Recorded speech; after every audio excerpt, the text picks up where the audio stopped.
Hey everyone, welcome back to my channel. Today we're going to look at some games that are coming out in March, worth your hard-earned monitos. This video is sponsored by my grandmother. Thank you very much, Tita. I love you very much. And with that out of the way, let's jump right into it with Shadow Warrior 3. Shadow Warrior 3 launches the offbeat first-person shooter series to the next level with a seamless blend of fast-paced gunplay, razor-sharp melee combat, and a spectacular free-running movement system. Fallen corporate shogun Lo Wang and his former employee turned nemesis turned sidekick Oricha Zila embark on an improbable mission to recapture an ancient dragon they unwittingly unleashed from its eternal prison. Armed with a punishing mix of blades and bullets, Lu Wang must traverse uncharted parts of the world to track down the Dark Beast and push the apocalypse back yet again. All it will take is the mask of a dead god, a dragon's egg, a touch of magic, and enough firepower to hold off the impending cataclysm. Bring a katana to a gunfight. Conduct a symphony of death with each encounter by mixing overwhelming firepower with devastating precise katana strikes as you dash in and around demonic hordes. And what I really like is these execution of spectacular finishing moves to claim a piece of your conquered foe and unleash its power back in the horde in a burst of unstoppable fury and powerful magic. Great game coming in the beginning of March. Next up, we have Battlecry Freedom. Battlecry Freedom brings a brutal real-time first and third person combat set in the 19th century America, presenting players with the opportunity to refight the American Civil War as either the Union or the Confederacy. Incorporate a wide range of weapons from long rifle, muskets, and devastating artillery to various deadly close combat tools such as a bayonet, knives, and sabers.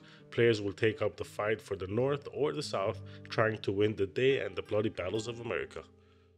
This is a real nitty-gritty, get in there kind of warfare game, which I really like. I love the added realism, so we'll definitely give this game a go. It should be coming out in a little bit at the middle of March. Going in a completely different field here, we have the next game up, King Arthur, Knight's Tale. You are Sir Mordred, the nemesis of King Arthur and the former Black Knight of the Grim Tales. You killed King Arthur, but with his dying breath he struck you down. You both died, and yet you both lived. Confused? Yeah, so was I. The Lady of the Lake and the ruler of the mystical island of Avalon brought you both back to the end of the true nightmare. She wants you to go in on a knightly quest. She wants you to finish what you have begun, kill King Arthur, or whatever he has become after she took his dying vessel to Avalon.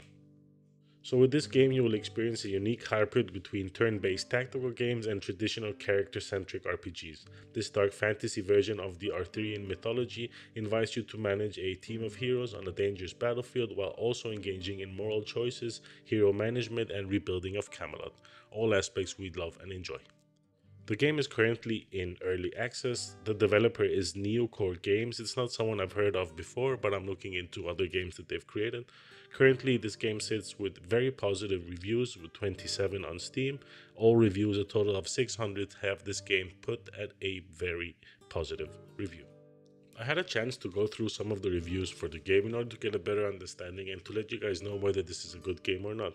Funny enough, there seems to be a silver lining throughout most of the recommendations. Now, saying that, most of the recommendations are positive, but a lot of players seem to be tying a string between this game and XCOM. They're actually saying this is XCOM with knights and magic, which could be awesome. I mean, I had XCOM in my last video, the 10 most infuriating games ever that break controllers, because XCOM has made me very angry. But that said, it's a great game. So this game, King Arthur Knight's Tale, is being released at the end of the month, and you can get it on Steam.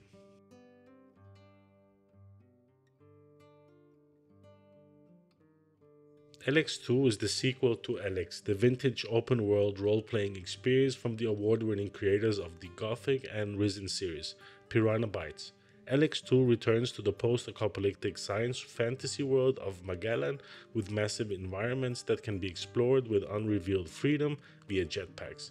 You must be able to move through the epic story anyway, so why not have jetpacks? Several years after Jack defeated the hybrid, a new threat arrives from the sky, unleashing the dangerous powers of Dark Elex and endangering all life on the planet. In order to defend the peace on Magellan and the safety of his own family, Jack has to go on a mission to convince the factions to unite against the invaders.